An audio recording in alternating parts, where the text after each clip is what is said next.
बोलिए श्री हनुमान जी महाराज की जय। आज का प्रसंग है श्री हनुमान जी की बाल लीला। सूरदेव के समीप जाना, राहु को पकड़ना, कौन से देवता ने क्या दिया हनुमान जी को, और ऋषियों ने श्री हनुमान जी को क्यों दिया श्राप, यही प्रसंग सुनाने जा रहे हैं। आशा करते हैं आप इसे अवश्य ही पसंद करेंगे। यह प्रसंग श्री हनुमान अंक से लिया गया है। माता अंजना अपने प्राण प्रिय पुत्र श्री हनुमान जी का लालन पालन बड़े ही मनोयोग पूर्वक करती हैं। कपिराज केसरी भी उन्हें अतिशय प्यार करते हैं।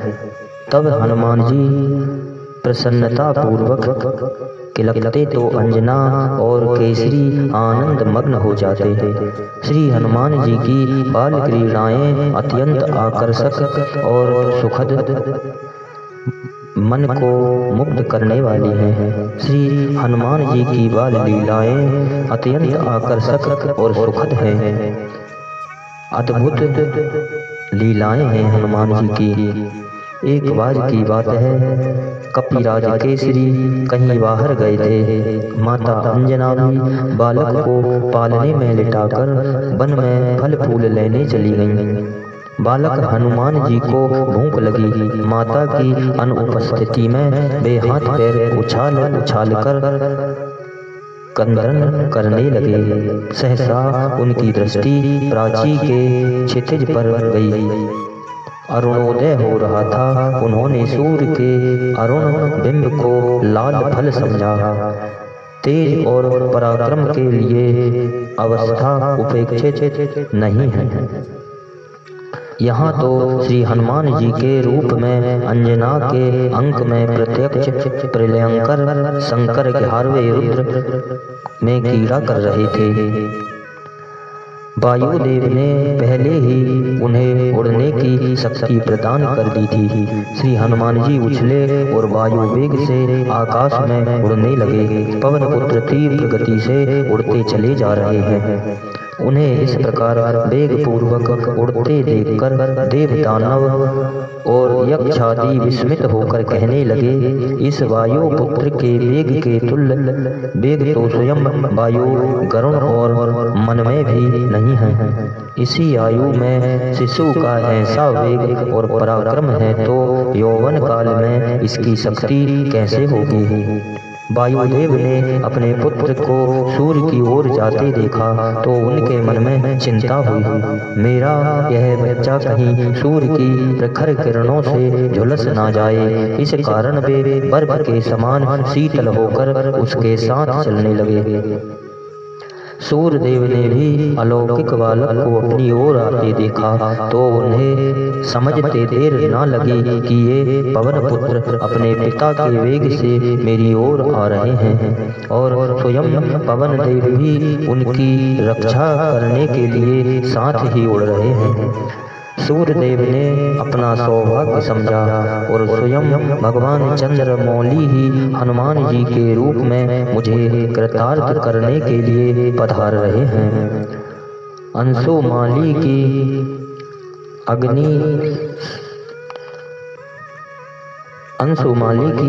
अग्निमयी किरणें शीतल हो गईं। श्री हनुमान जी सूर्य के रथ पर पहुंचकर उनके साथ क्रीड़ा करने लगे। संयोग की बात उस दिन अमावस्या तिथि थी। सिंह का पुत्र राहु सूर्यदेव को ग्रसने के लिए आया तो भुवन भास्कर के रथ पर बैठे हुए उस बालक को देखा। राहु बालक की चिंता ना कर दिन मणि को ग्रसने के लिए आगे बढ़ा ही था कि हनुमान जी ने उसे पकड़ लिया। उनकी मुट्ठी वज्र के समान वज्र मस्ती में दबकर राहु छटपटाने लगा। वह किसी प्रकार प्राण बचाकर भागा। वह सीधा सुरपति इंद्र के समीप पहुंचा और उसने भौहें टेढ़ी कर क्रोध के साथ कहा, हे सुरेश्वर, मेरी क्षुधा का निवारण करने के लिए आपने मुझे सूर्य और चंद्र को साधन के रूप में प्रदान किया था, किंतु अब आपने यह अधिकार दूसरे को किस कारण दे दिया? क्रुद्ध राहु की चकित करने वाली वाणी सुनकर सुरेंद्र उसका मुंह देखने लगे। उसने आगे कहा, आज पर्व के समय में सूर्य को ग्रसने के लिए उनके समीप गया ही था कि वहां पहले से ही उपस्थित दूसरे राहु ने मुझे कसकर पकड़ लिया। मैं किसी प्रकार अपनी जान बचाकर यहाँ आ पाया हूँ। नेत्रों में आंसू भरे क्रुद्ध राहु की वाणी सुनकर बासव चिंतित हो उठे। वे अपने सिंहासन से उतरकर खड़े हो गए और ऐरावत पर बैठकर घटना स्थल की ओर चले। राहु उनके आगे आगे चला। सचीपति आश्चर्यचकित हो मन ही मन सोच रहे थे, तिमरारी के समीप ऐसा कौन पराक्रमी पहुंच गया जिसके भय से सिंह का पुत्र को प्राण बचाकर भागना पड़ा। उधर राहु बड़े वेग से सूर्य की ओर दौड़ा। उसे देखते ही हनुमान जी को भूख की स्मृति हुई। वे राहु को सुंदर वक्ष समझकर उस पर टूट पड़े। सुरेश्वर बचाइए बचाइए ऐसा चिल्लाता हुआ वह राहु इंद्र की ओर भागा। सुरेंद्र राहु की रक्षा के लिए दौड़े। राहु के वचन निकलने पर हनुमान जी ने ऐरावत को देखा तो उसे सुंदर सुस्वाद खाद्य समझा। वे ऐरावत पर चढ़े। उस समय हनुमान जी का स्वरूप प्रज्वलित अग्नि की भांति प्रकाशित और भयानक प्रतीत हो रहा था। इंद्र डर गए। अपनी रक्षा के लिए उन्होंने बालक पर वज्र से प्रहार किया। वह हनुमान जी की बाईं हनु में लगा, जिससे उनकी हनु टूट गई और वे छटपटाते हुए पर्वत शिखर पर गिरकर मूर्छित हो गए। अपने प्राण प्रिय पुत्र को वज्र के आघात से छटपटाते देख वायुदेव इंद्र अत्यंत कुंभित हुए। शक्तिशाली वायुदेव ने अपनी गति रोक दी और वे अपने पुत्र को अंक में लेकर पर्वत की गुफा में प्रविष्ट हो गए। फिर तो त्रिभुवन के समस्त प्राणी में श्वास आदि का संचार रुक गया। उनके अंग प्रत्यंग के जोड़ टूटने लगे और वे सब के सब सूखे काट की तरह अवसन्न हो गए। उनके सारे धर्म कर्म रुक गए। प्राण संकट से भयभीत इंद्रदेव, गंधर्व, असुर, नाग, गुहक आदि जीवन के रक्षा के लिए ब्रह्मा जी के पास दौड़े। ब्रह्मा जी सबको साथ लेकर उस गिरी गुहा में पहुंचे जहाँ पवन देव अपने पुत्र को अंक में लेकर आंसू बहा रहे थे। मूर्छित श्री हनुमान जी की सूर्य अग्नि एवं स्वर्ण के समान अंग कांति देखकर चतुर्मुख ब्रह्मा जी चकित हो गए। अपने सम्मुख ब्रह्मा देखते ही पवन देव पुत्र को गोद में लेकर खड़े हो गए। उस समय हनुमान जी के कानों में अलौकिक कुंडल हिल रहे थे। उनके मस्तक पर मुकुट, गले में हार और दिव्य अंगों पर स्वर्ण के आभूषण सुशोभित थे। पवन देवता विधाता के चरणों पर गिर पड़े। चतुरानन ने अपने हाथ से अत्यंत स्नेह पूर्वक पवन देव को उठाया और उनके पुत्र के अंगों पर अपना कर कमल फेरने लगे। कमल योनि के कर स्पर्श से पवन पुत्र श्री हनुमान जी की मूर्छा दूर हो गई। वे उठकर बैठ गए। अपने पुत्र को जीवित देखते ही जगत के प्राण स्वरूप पवन देव पूर्ववत बहने लगे और त्रिलोक को जीवन दान मिला। ब्रह्मा ने संतुष्ट होकर हनुमान जी को वर प्रदान करते हैं और इस बालक को ब्रह्म शाप नहीं लगेगा और इसका कोई अंग कभी भी शस्त्र से नहीं छिद सकेगा। ब्रह्मा जी ने आशीर्वाद दिया कि कोई भी शस्त्र इनके शरीर को भेद नहीं सकेगा। फिर उन्होंने सुर समुदाय से कहा, देवताओं, यह साधारण बालक यह असाधारण बालक है, भविष्य में आप लोगों का बड़ा हित साधन करेगा, अतएव आप लोग इसे वर प्रदान करें। देवराज इंद्र ने तुरंत प्रसन्नता पूर्वक श्री हनुमान जी के कंठ में अम्लान कमलों की माला पहनाकर कहा, मेरे हाथ से छूटे हुए वज्र के द्वारा इस बालक की हनु ठुड्डी टूट गई थी, इसलिए इस कपी श्रेष्ठ का नाम हनुमान होगा। इसके अतिरिक्त इस बालक पर मेरे वज्र का कोई प्रभाव नहीं पड़ेगा और इसका शरीर मेरे वज्र से भी अधिक कठोर होगा। वहां उपस्थित सूर्यदेव ने कहा, मैं इसे अपने तेज का शतांश प्रदान करता हूँ, साथ ही समय पर इसे शिक्षा देकर शास्त्र मर्मज्ञ भी बना दूंगा। यह अद्वितीय विद्वान और वक्ता होगा। वरुण ने कहा, मेरे पास और जल से यह बालक सदा सुरक्षित रहेगा। यमदेव बोले, यह निरोग और मेरे दंड से सदा अवध्य रहेगा। पिंगल वर्ण के यक्षराज कुबेर ने कहा, युद्ध में इसे कभी विषाद नहीं होगा, मेरी गदा से यह सुरक्षित तो रहेगा ही, मेरे यक्ष राक्षसों से भी कभी पराजित नहीं हो सकेगा।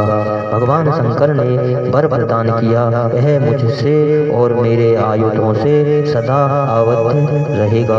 विश्वकर्मा जी बोले, यह बालक मेरे द्वारा निर्मित समस्त दिव्य अस्त्रों और शस्त्रों से सदा सुरक्षित रहकर चिरायु होगा। इस प्रकार देवताओं के अमोघ वरदान देने के बाद कमल योनि ब्रह्मा ने अत्यंत प्रसन्न होकर पुनः कहा, यह दीर्घायु महात्मा तथा सब प्रकार के ब्रह्मदंडों से अवध होगा।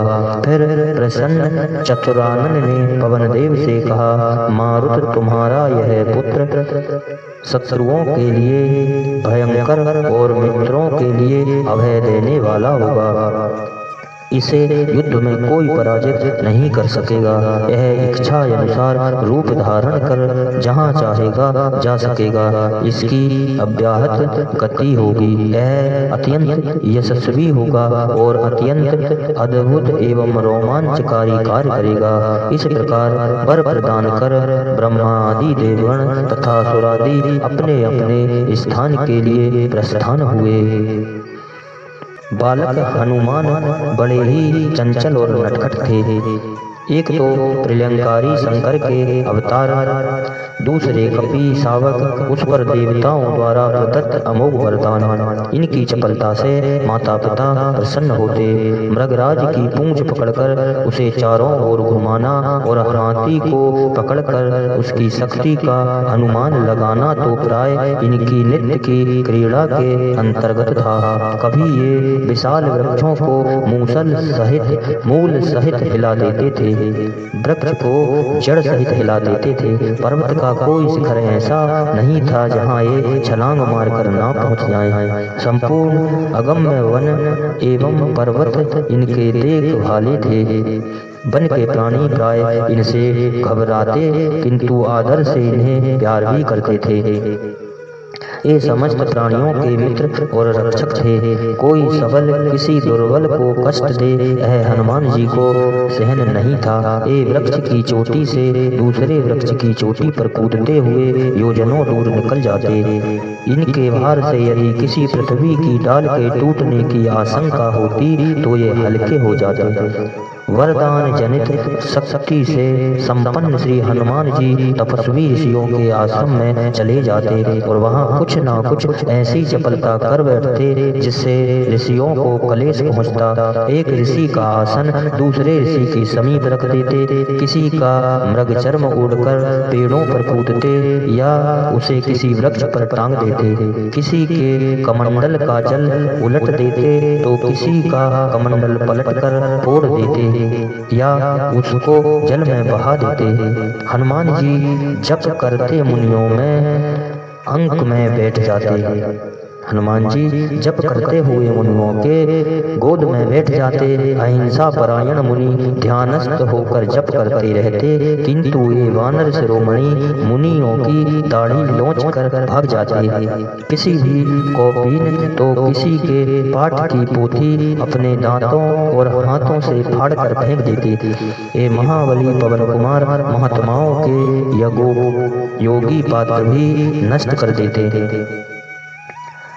शुल्क श्रवा आदि को तोड़ते थे तथा कठिनाई से प्राप्त ढेर के ढेर वलकलों को चीर फाड़ कर फेंक देते।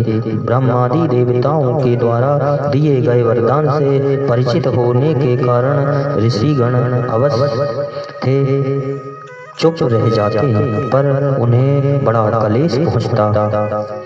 धीरे धीरे हनुमान जी की आयु विद्या अध्ययन के योग हो गई, पर उनकी चंचलता बनी ही रही। माता पिता भी बड़े चिंतित थे। उन्होंने अपने प्राण प्रिय लाल को अपने प्रकार से समझाया, कई प्रकार के यत्न किए, किंतु श्री हनुमान जी की चपलता में कमी नहीं आई। अतः अंजना और वानरराज केसरी ऋषियों के समीप पहुँचे। ऋषियों ने भी अपनी कष्ट गाथा उन्हें कह सुनाई। उन्होंने ऋषियों से विनम्रता पूर्वक निवेदन किया, हे तपोधनो, हमें यह बालक बहुत दिनों के बाद कठोर तप के प्रभाव से प्राप्त हुआ है। आप लोग इस पर अनुग्रह करें, ऐसी कृपा करें जिससे यह विद्या प्राप्त कर ले। आप लोगों की करुणा से ही इसका स्वभाव परिवर्तन संभव है। आप हम दीनों पर दया करें। ऋषियों ने सोचा, इसे अपनी अमित शक्ति एवं पराक्रम का अभिमान है। यदि यह अपना बल भूल जाए तो इसका यथार्थ हित हो सकता है। कुछ वयोवृद्ध समर्थ ऋषि यह भी जानते थे कि यह बालक देवताओं का हित साधन करने वाला है। यह भगवान श्री राम का अनन्य भक्त होगा और अनुगत भक्त के लिए बल का अहंकार उचित नहीं। दीन भाव से ही प्रभु का संग निभ सकेगा। इस प्रकार भृगु एवं अंगिरा के वंश में उत्पन्न हुए ऋषियों ने श्री हनुमान जी को शाप दे दिया, हे वीर वानर, तुम जिस बल का आश्रय लेकर हमें सता रहे हो, उसे हमारे शाप से मोहित होकर दीर्घ काल तक भूले रहोगे। तुम्हें अपने बल का पता ही ना चलेगा। जब कोई तुम्हें तुम्हारी कीर्ति का स्मरण दिलाएगा, तभी तुम्हारा बल बढ़ेगा। तपस्वी मुनियों के इस प्रकार शाप देने से पवन कुमार का तेज और ओज कम हो गया और ये अत्यंत सौम्य स्वभाव के हो गए। अब ये अन्य कपि किशोरों की तरह आश्रम में शांत भाव से विचरण करने लगे। इनके मृदुल व्यवहार से ऋषि मुनि भी प्रसन्न रहने लगे। इन्हीं शब्दों के साथ बोलिए वीर हनुमान जी महाराज की जय।